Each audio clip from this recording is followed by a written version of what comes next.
Well, hi, everybody, and good afternoon or good morning, wherever you may be. Thank you for joining us for another Webster University Webster Careers webinar. I love saying that.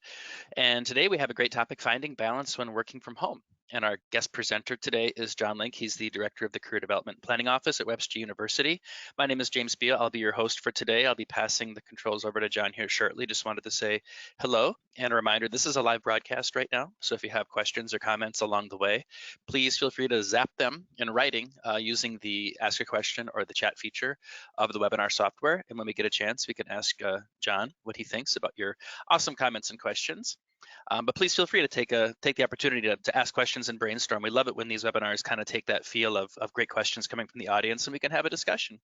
But we know today remote work is a big thing, whether you're on a job search or actually in a position. And so very excited to hear what John has to say. So John, I think we're ready to roll when you are.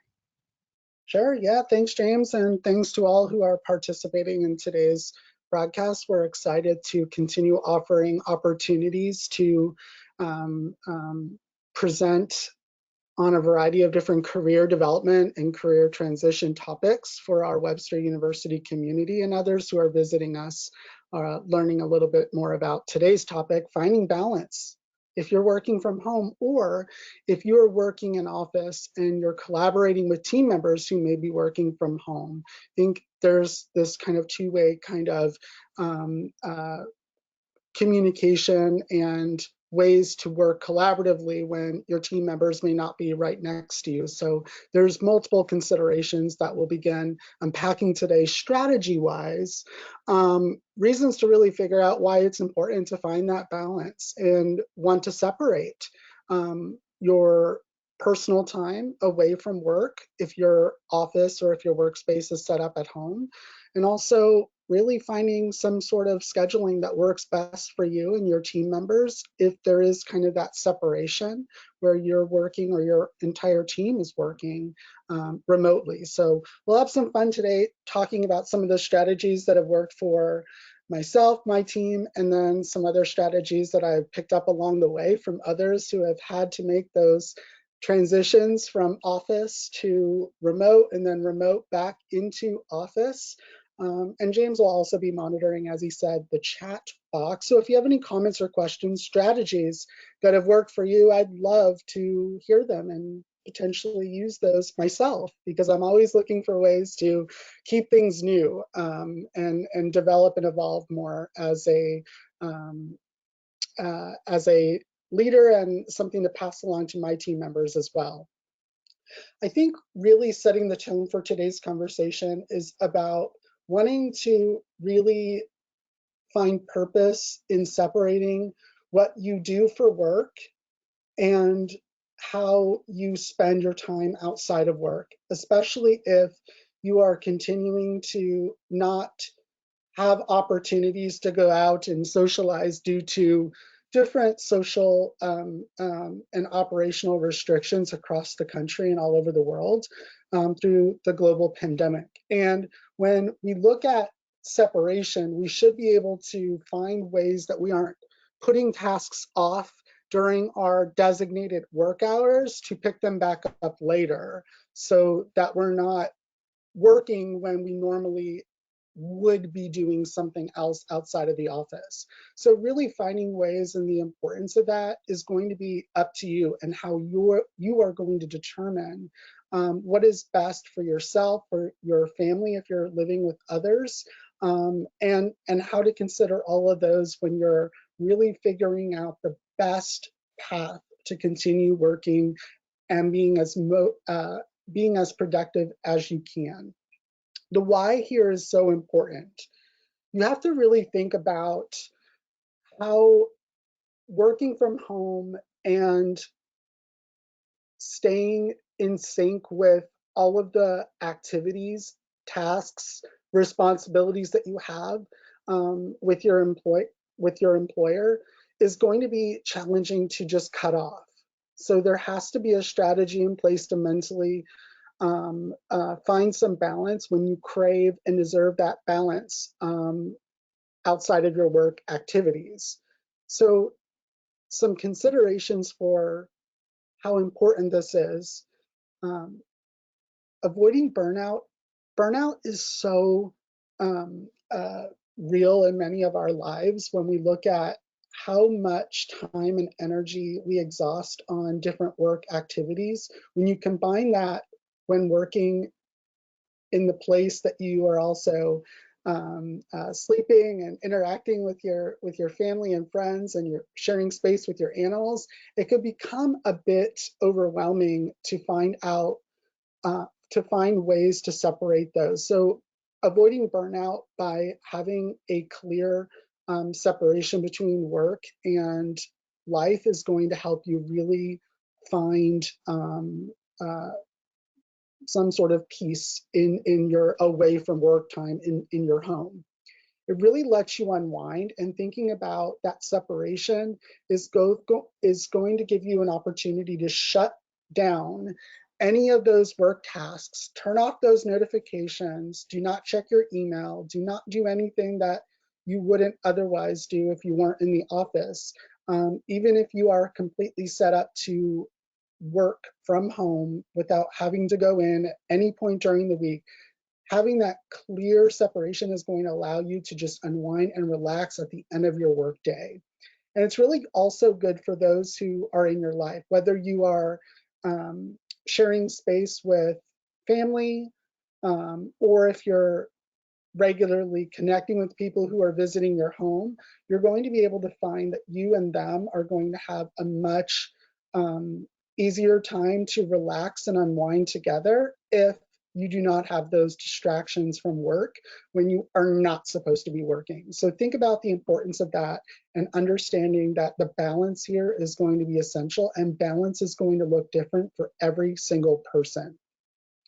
It's also important, if you have not yet really found that balance, you're looking at the schedules of those who you may be working with to ensure that they are not, especially if you are supervising staff, that you are not working these wonky hours outside of the normal operating hours, as that could really,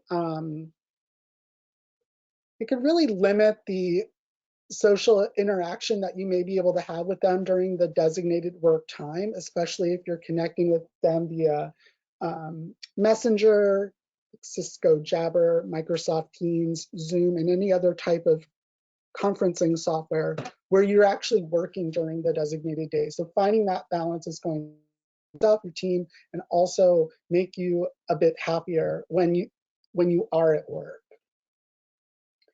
When looking at some different strategies, I always think how important it is to work parallel schedules so that you are not working around the clock.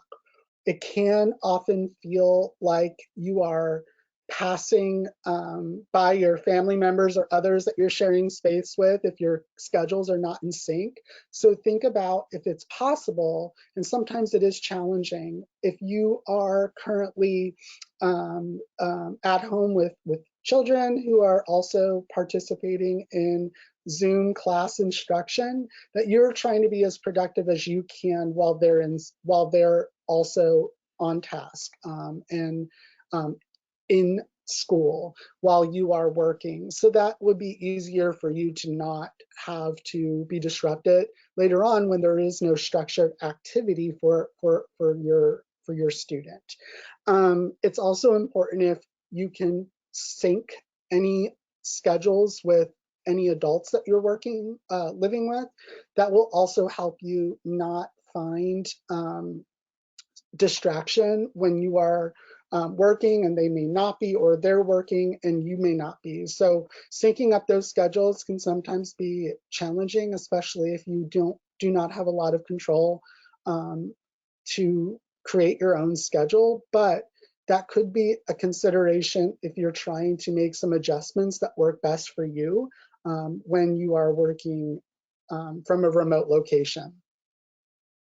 I stress this to my team, and I've also had to make a mental note, and I find myself making this mistake more than others, and not following my own advice. Taking and building a lunch into your schedule if you're working from home means separate from your designated workspace. If you are separating yourself from your designated workspace, you are going to feel that that is a time for you to not be thinking about work activities, and it's your time to do something completely different. So enjoying a meal, getting refueled for the rest of your work day, and or finding some sort of way to calm yourself or find peace before you move on to the next big task that's on your schedule for the day. So finding that balance includes those break times. And we'll talk more about the importance of segmenting your day and building in those brain breaks so that you just avoid burnout. Setting a firm stopping point and keeping to that comes down to how you will be managing your time.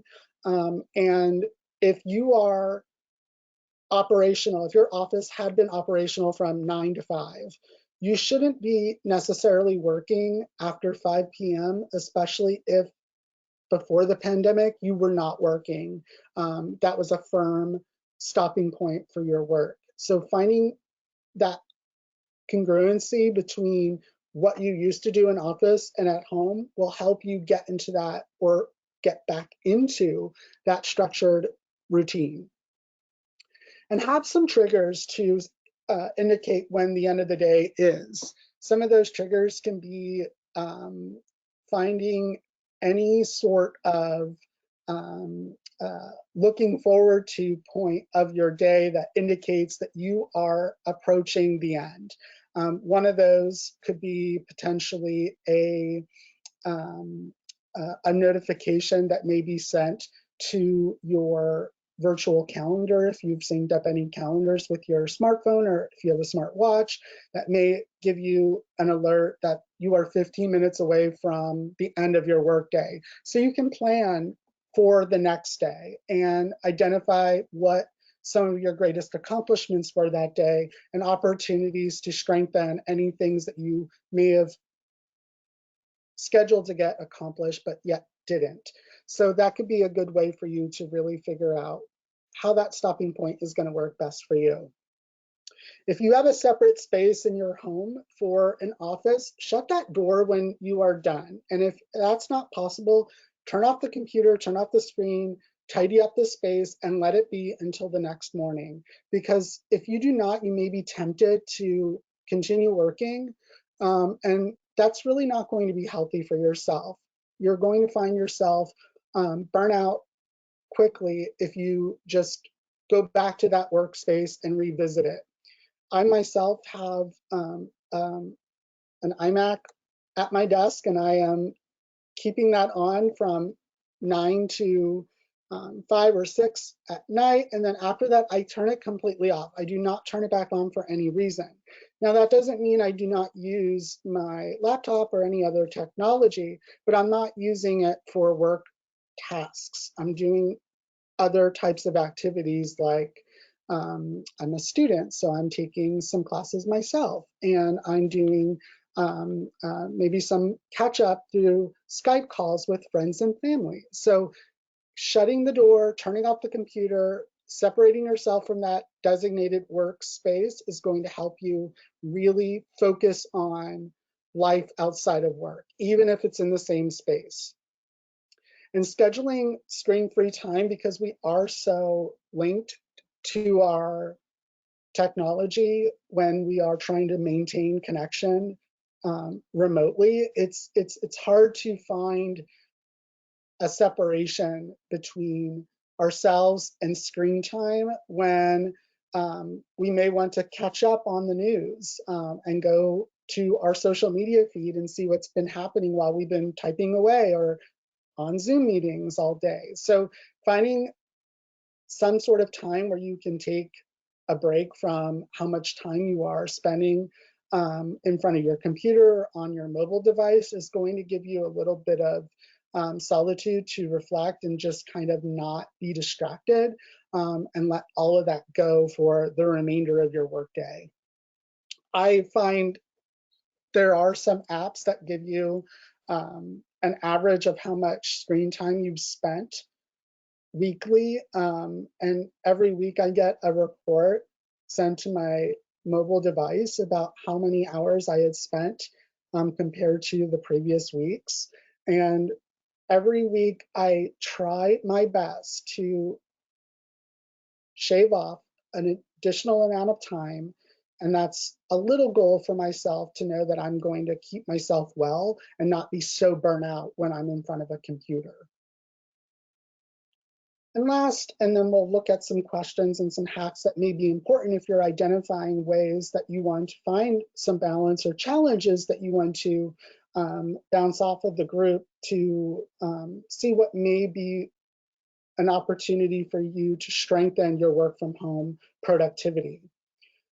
Something that I think a lot of people fell into, at least this has been the trend on social media, TikTok mostly, I've seen that working from home has been, you are moving from, bedroom to office, literally, and you eliminate the commute time. However, it can be very tempting to not show up to work in the attire that you would have showed up to work in the office. So getting dressed like from head to toe in what you are going to be working in is going to make you feel more productive. It's just going to make you feel more in that work zone and more productive than if you were to show up dressed casually or in any other way. Some people already have a very casual work setting, and there may not be a huge difference between what you are wearing at home than what you would have worn in the office. So find some sort of balance. But if you are coming in and dressed and in your presentation, you've gotten ready for your workday, you're going to feel more in sync with what's on your schedule and more accomplished because you're getting it done. Designating that workspace or home office and keeping it organized and clean is going to also give you a little bit more productivity when you are approaching work. The designated workspace should be a place where you're going to be finding yourself productive. And I know that sounds like the obvious, but if you're in a very distraction driven area of your home, maybe you are in front of windows and you can see a lot of passerbyers, and you are distracted because you want to see who's walking up and down the street. That's not going to keep you very focused on task. So whatever workspace you designate, make sure that it's suitable to your needs and it's rid of any of those types of distractions. Establishing a firm start and end time to your workday and making that clear to your team members is also going to be something that keeps you on task, because you have a designated time where you are going to begin and a designated time where you're able to cut that off and separate any work activities and move it on to the next day if something wasn't completed. It's so easy for us to get into this process of wanting to say 5, 10, 15 more minutes, I'm almost done with this. And that's fine if you are looking to really focus on getting something accomplished. However, in the long run, you want to make sure that you're starting and ending time so that pattern is going to be embedded into your workday and you're not going to be tempted to continue doing that. Building in brain breaks to your workday is something that I find to be extremely valuable for our emotional health. This may be every hour on the hour you stand and stretch for a couple minutes. It could be that you have an opportunity to go outside for a few minutes. Maybe you have an animal that needs to be taken out, so you're setting that in your schedule for a brain break to take them out and get some fresh air, and also you're knocking off a task on your to-do list at the same time. But building in those brain breaks is going to keep you on task when you are prioritizing what needs to get accomplished and what needs to be prioritized. Blocking your biggest distractors is something that I find, like that tone, that chime you just all heard, should have taken those notification alerts off for this time that we're here together today. But finding ways that you can block any distractors that you know are going to get in the way of your productivity is only going to find, you're only going to find yourself more balanced and productive, and less time is going to have to be spent getting back on track if you are in a flow. It sometimes can take 10 plus minutes to get back to where we were in that productivity flow, if we were thrown off in some specific ways. So find that balance, but also find ways that you can eliminate those distractors so you're not going to be tempted to just continue not being as productive as you would have been otherwise.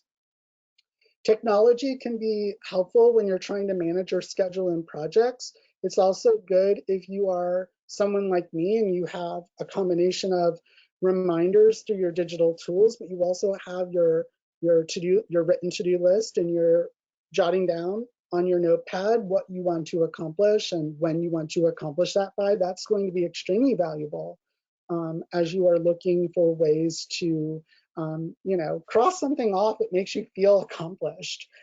So any way that you can utilize technology to help you manage those schedules, there's many tools that you are probably already privy to through your employer or have access to, that could be very helpful when you're looking at ways to maintain organization. Those to-do lists, as I mentioned, and separating the work from those personal tasks is really important.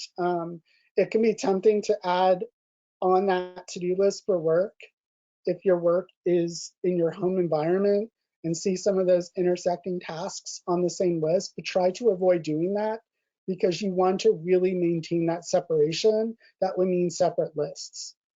And prioritizing projects to maximize time on task. I myself have tried, I know I'm more productive in the morning, so any of my big tasks that I need to accomplish in the day, I try to block time on my schedule in the morning hours so that I am feeling productive and accomplished going into any sort of break or lunch hour. And by the end of the day, then I have time that I can jump back and forth between different tasks like emails and other types of to-dos that I know will not take as much time for me to accomplish because I've already spent a great deal of my workday getting a much larger project completed.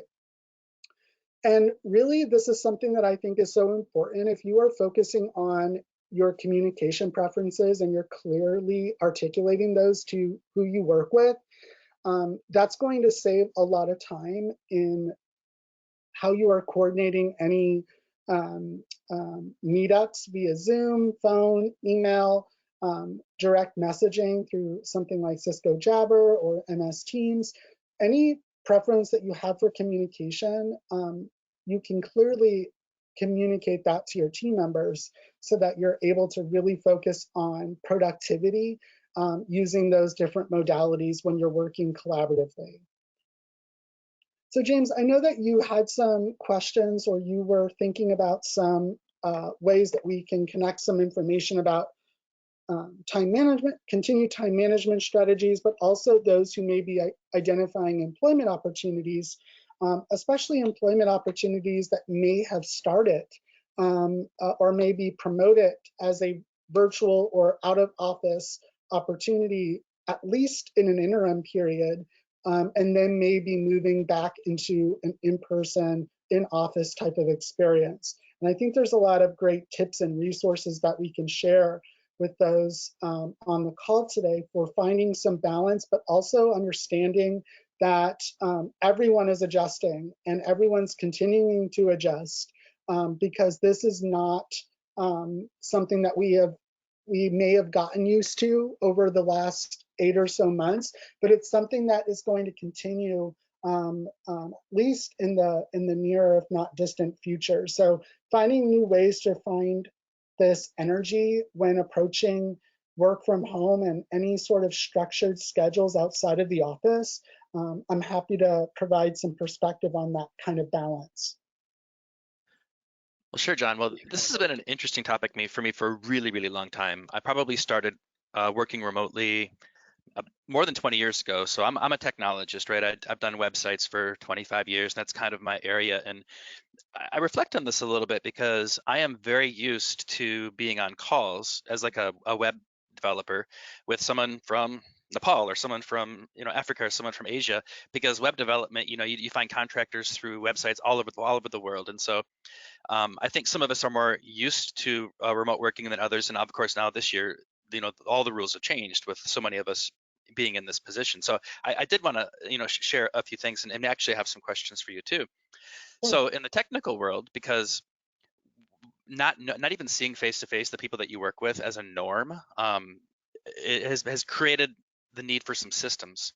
So in the technology world, it used to be where, let's say we were all building a website together, and there was 10 of us, and there's some marketers and some programmers and some database people and some financial people, and we would have a big plan that would have like a waterfall, or like a bunch of timelines that would have to be completed, and then you finish the website and everybody's happy. Let's say it takes half a year. And so waterfall planning was this big, we're all working together, and we're gonna, at the very end, we're gonna finish this big thing. So we all have to stay on track. Well, I think what we learned in the technical world, like with the situation that I'm in with all these developers who could be anywhere, is that doesn't work very well. The idea of, can I really stay on track for 6 months, and then at 6 months there's this magic bell and they say, James, give us all your stuff.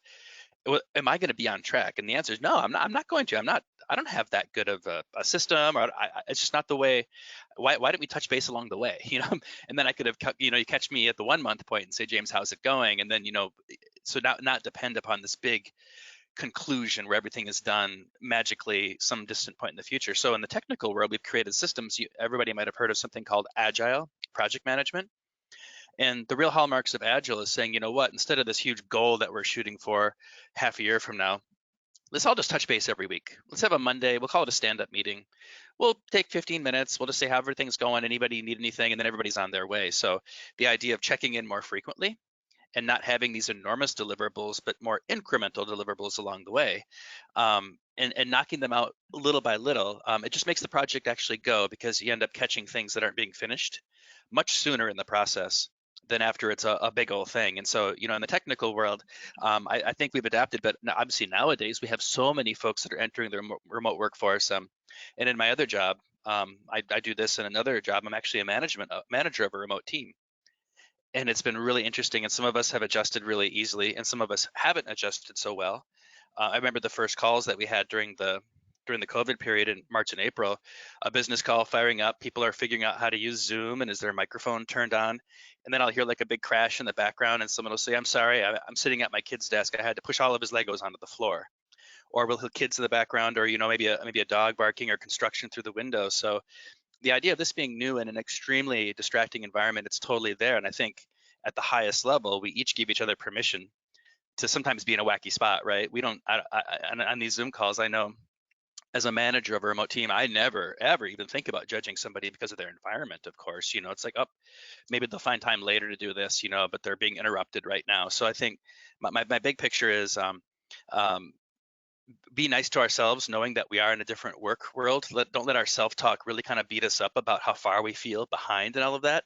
And so just staying encouraged about it, I think, is a part of it. And then back to what I started with, trying to find ways to set smaller goals that can be tackled a little more easily, instead of these big things that we have to whittle away at, and then we start not feeling good about ourselves because we're not, like, getting her done.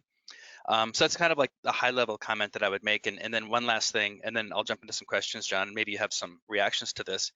Is I see a big difference in remote work between, are we being managed by somebody, and are they giving us timelines and deadlines and things? And so basically we're meeting expectations, or are we kind of on our own?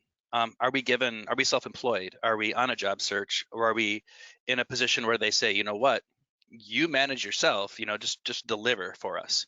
And so those two situations seem, really stark to me, the differences. So, John, I guess I'll ask you, do you see like a big difference between being a remote worker and having like clear directives and all of that, and a clear kind of work plan given to you, versus maybe a job where you're kind of totally independent and just and on your own? Um, what are your thoughts on, like, how would you try to manage time between those two, or do you think it's actually a little more straightforward? Yeah, I think that that's a great question. For those who may have worked previously from home or have had a combination of a work from home in office kind of back and forth schedule, um, may have found it easier to transition if they were working exclusively from home and had to work with colleagues that maybe never had to work from home before and had to find some sort of way to engage with them or teach them or model for them how to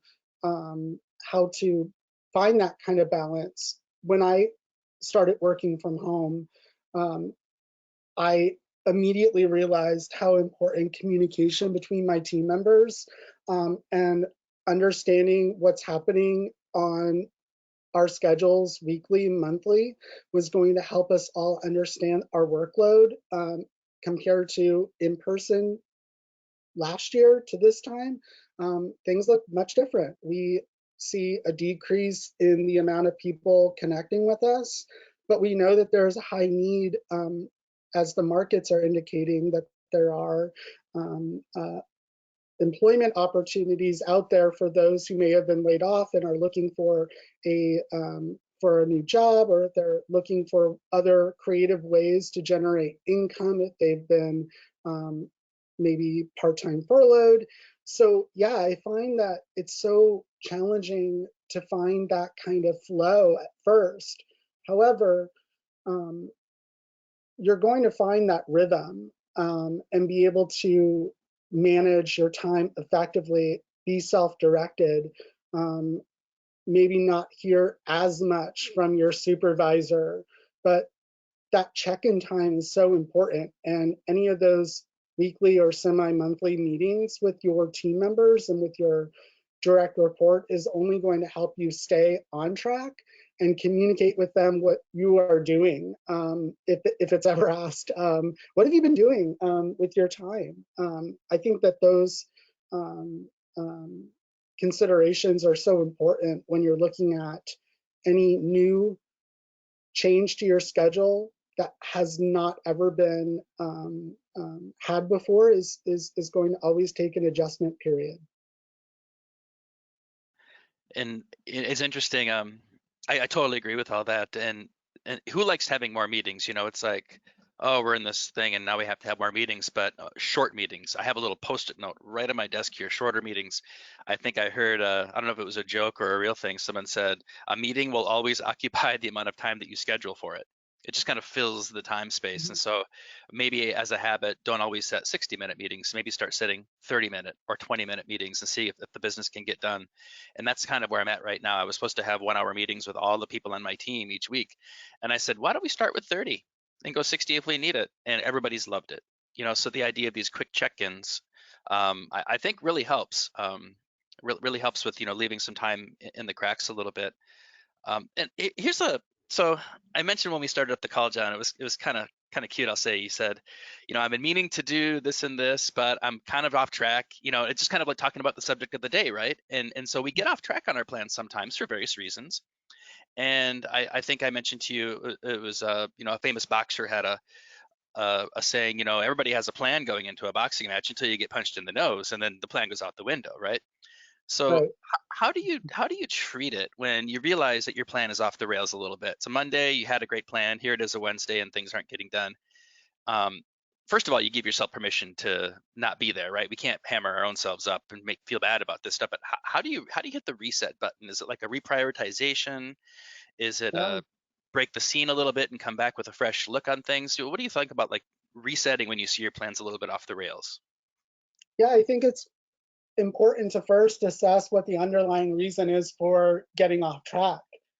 If it's something that's outside of your control, like your supervisor maybe moved up a deadline for something that you did not intend to work on that day, that's outside of your control, and maybe something had to be shifted in your schedule and you had to then reprioritize different tasks. It could also be that you are focusing on something that is maybe a small, minute detail of that type of work activity that could have been settled or handled very quickly, but you've done it in an order, or tried to attempt to doing this in an order that really didn't make sense. So it could be productivity and timeline, and just really looking at how you're executing any tasks that really should be more efficient. And then I think just because everyone is so used to right now being adaptable and adjusting, I think it's important that you don't get down on yourself if you weren't able to accomplish something when you intended to get it completed. Um, Procrastination is not um, something that I think we intentionally do. There are sometimes things that we just do not look forward to doing in our work. And if that is the reason for maybe not completing something or getting something done when we intended to do it, we need to refine our passion for what that specific project is, or our motivators for getting that completed. Maybe it's something really difficult and you really just have been avoiding it because you don't know where to begin. That's where you rely on your resources and your support team members to really figure out and execute a plan and reassess that plan if it's not working. But I think really it's just focusing on how adjustable and adaptable you have already been in any of your previous plans, and just transferring that same mindset to future projects. You know, what you said kind of reminded me of when I first started kind of as a technologist, my remote work in the 90s. And I lived in California by the beach. I had moved there from the East Coast. It was kind of my dream to live by the beach and sunny weather and all that. And I don't live there anymore, but I would get up in the day and I would play all day. I would mountain bike. And then right around 6 or 7 p.m., I would realize I hadn't done any of my real work for the day, right? So then I would get at my computer and website code from I would write website code from 7 8 p.m. until like 3 in the morning. And the bottom line is I like to deliver. I like to get my stuff done, but the way I was living it just made it so, oh, you're going to have to do it before you sleep then.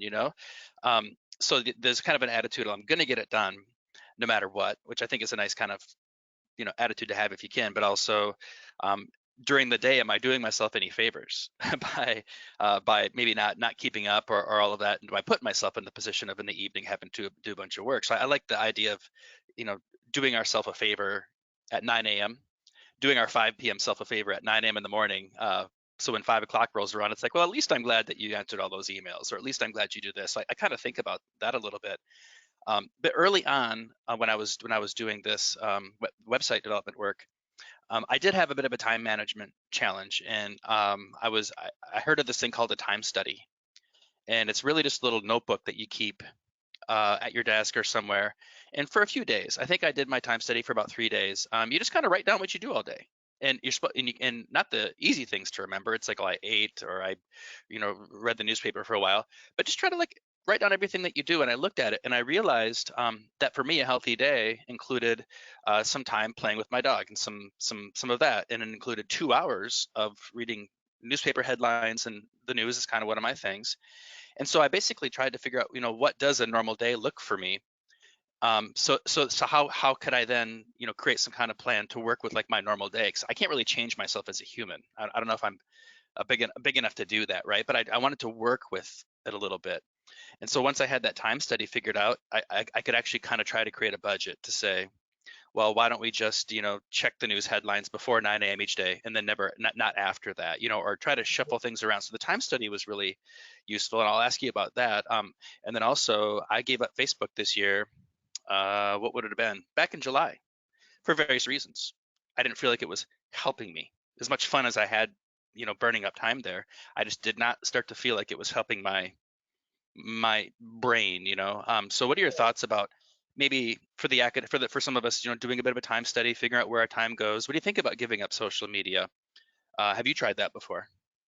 Yeah, so I think, first of all, there are distractions that we know are going to just suck us in if we just start that habit. The first step of breaking a habit is to remove or break that pattern. And one rule I have for myself is to not turn on music whether that's on my mobile device, background music on my computer, or any background sound from the television, all of that stays off. And a big test of that was last Tuesday when I was just interested in wanting to stay in sync with anything happening with the federal and local elections.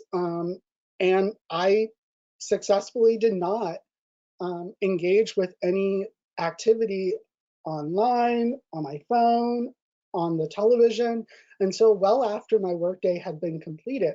And I think really it's about discipline and knowing what does distract you, or what you're going to potentially get sucked into and not be able to find any sort of way back to being in that same productivity flow that you were before you started listening to something or before you started viewing something. So I have not ever taken a long hiatus from social media, as I'm an account manager for multiple social media platforms for multiple different um, organizations and Webster University content that I manage. So I think that's kind of an expectation that I stay at least connected in some way. But I do not try to look at anything on my phone. Notification wise, I disable all of those notifications so that I'm not tempted to pick it up and get sucked into some breaking news that's just probably nothing as what it's described. It's clickbait, something that wants me to get sucked in so that I could spend 20, 30 minutes off task when I really could have been knocking something else out much more efficiently without that disruption. So I think just kind of knowing what works best for you. I know myself well enough that I cannot function with background noise. I just can't.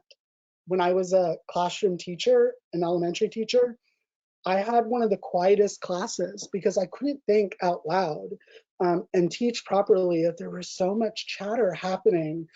It just lost my train of thought. So I think really knowing what works best for you, and if it's getting off an app or finding where you are spending, like a formal assessment of where you are spending your time each day with different technology tools or different activities, could really help you build a schedule that you can stick with and maybe break some habits that are disrupting any productivity.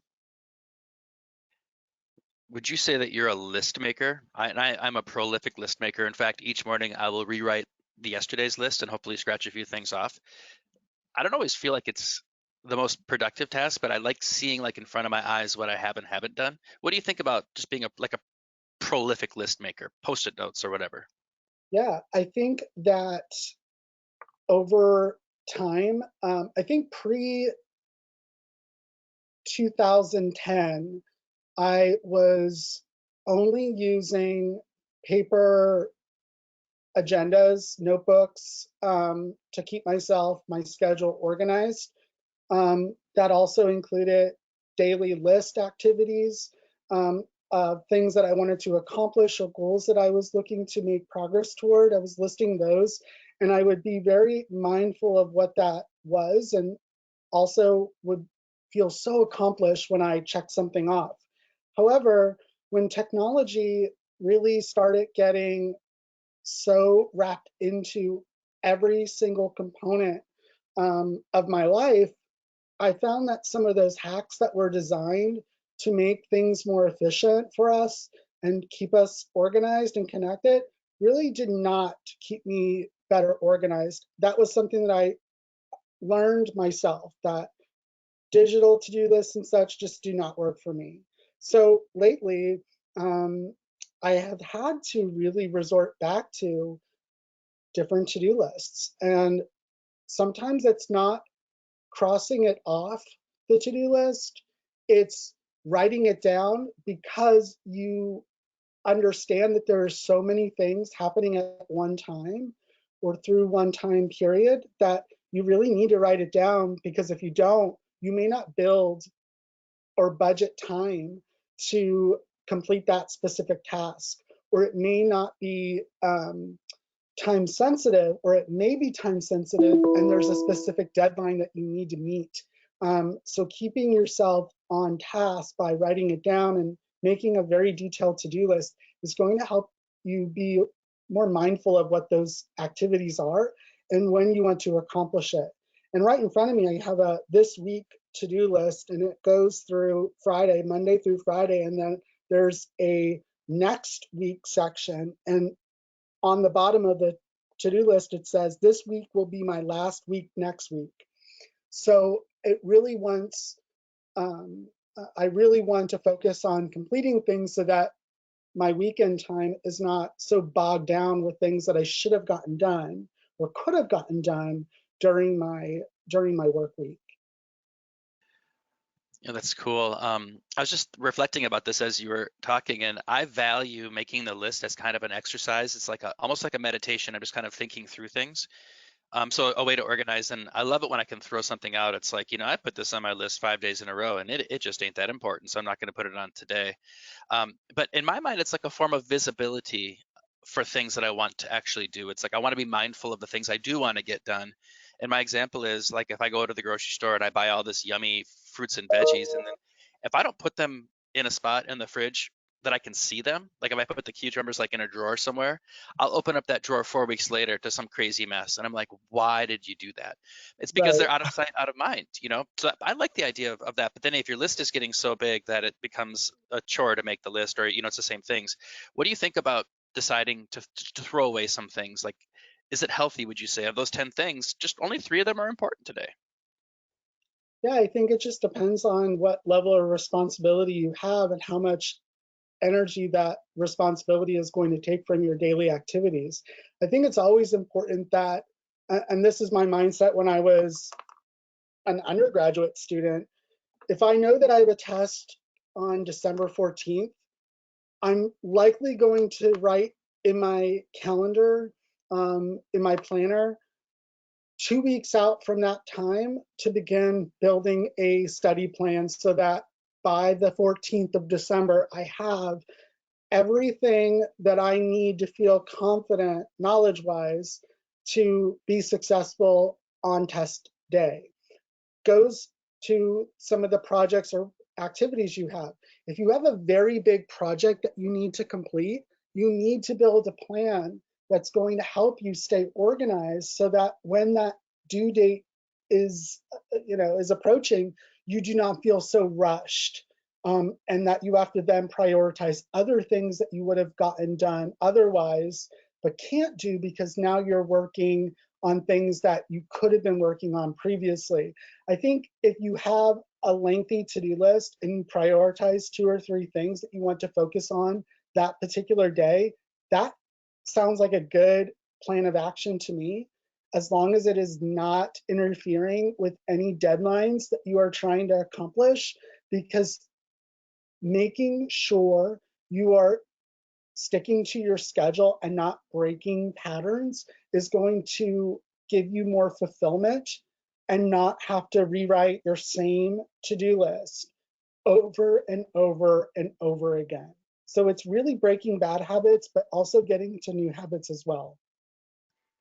Yep, that reminds me, with this situation we're in this country, kids are being schooled from home, and I have 2 young boys, and one is 8. And so every day he gets all this stuff through the Seesaw program, right, which is the teacher's kind of educational tool. You get 3 or 4 or 5 little lessons a day. And we had our parent-teacher conference, and my 8-year-old, they said, he's a really smart kid, but he's not getting all his activities done. And so, of course, we made a little plan to get his activities done, and I watched him do it. And he loves starting the activity. It's we make a poem, or favorite pictures, or doing some math.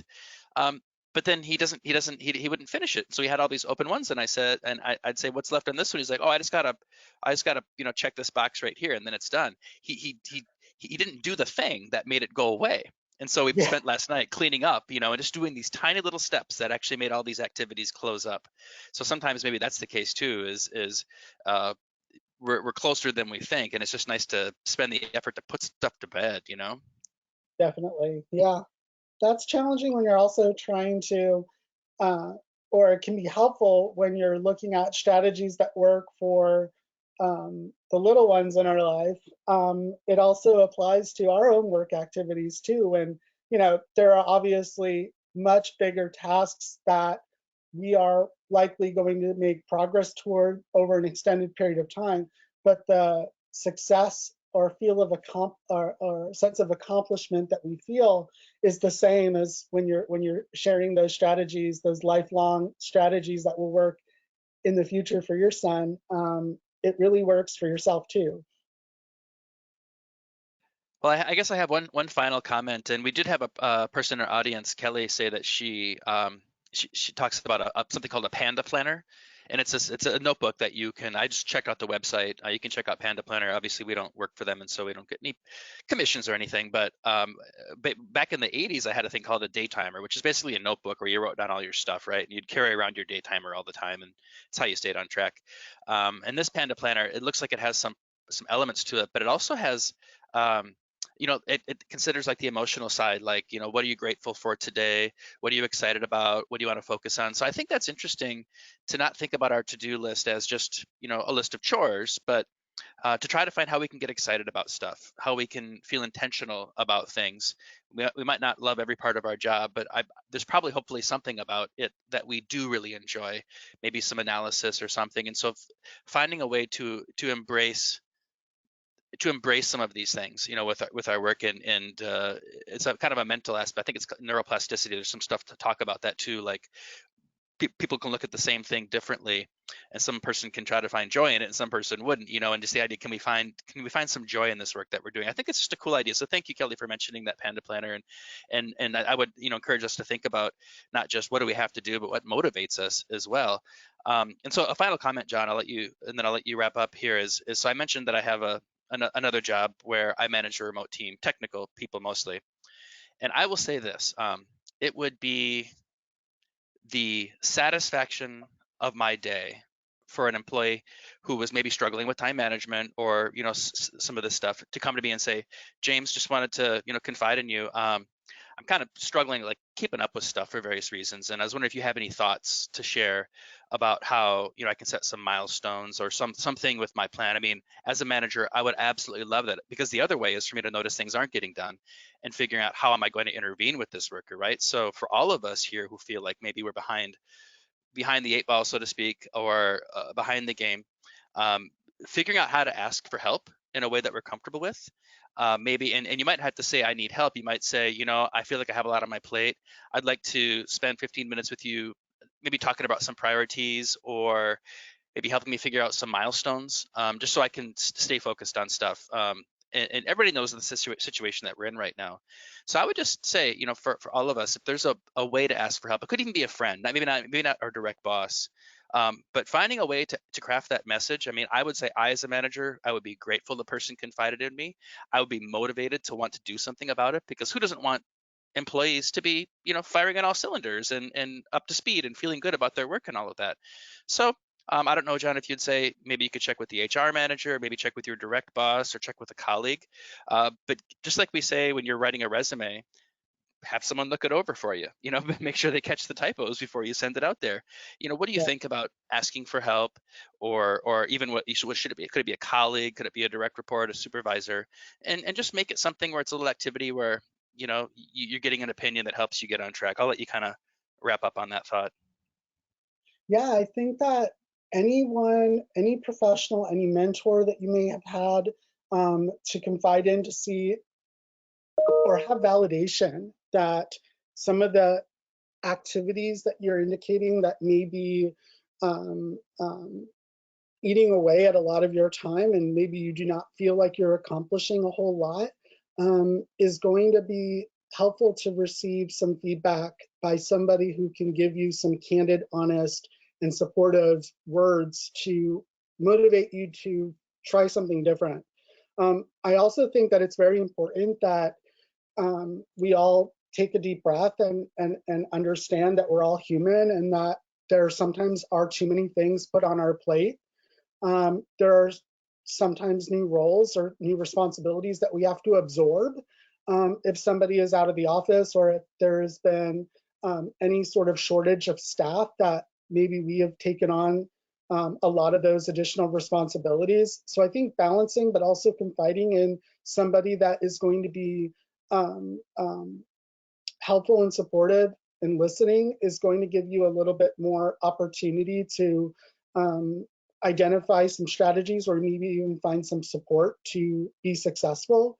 I do have to say though too, I'm president of our staff senate or chair of our staff alliance, and um, I hear a lot of staff sometimes voicing concern about how much responsibility that they have absorbed if there's been somebody on leave, or if somebody had left the university but they haven't yet gone through the hiring process to bring somebody new in. And I always, try to reassure them that their feeling of their overwhelmed feelings are validated, because while I may not understand exactly how they are feeling with that workload, I can be empathetic and I can at least be supportive. And sometimes people just need to vent and let it out. So I encourage you, if you do have that, to also keep in mind that the person that you may be sharing that with, they may too also be um, overworked. They may also be struggling. Your boss can also be struggling. So having that support system in place can really help you each other in that case. Well, thank you, John. And that's the note I wanted to end on is we are not in this alone. We do have resources we can tap for these things, and I'm a big believer in keep the self-talk positive. We might be 3 months behind on something, and there could be reasons for it. And my thought would be just to figure out how to get it done and not beat ourselves up in the process. But um, I like working from home. That's for me. I like being able to run out to my kitchen, to take a walk outside. So I do think there might be a silver lining to this as well. And I found balance over these decades. So hopefully, for those of us on the call today, we're probably doing remote work. We very well could be. We probably have found some positives and negatives to this whole thing. But hopefully, something about today, gives us some motivation to look at it as something that we're just going to figure out, like all the things in life. And I appreciate, John, the thoughts that you share on this, and what you provide to the Webster alumni community. So thanks for being the expert today. Yeah, no problem. Thanks for everyone who participated, and we look forward to you tuning in for future Webster.careers webinars. Very cool. Thanks everybody for joining us. See you next time. Bye-bye.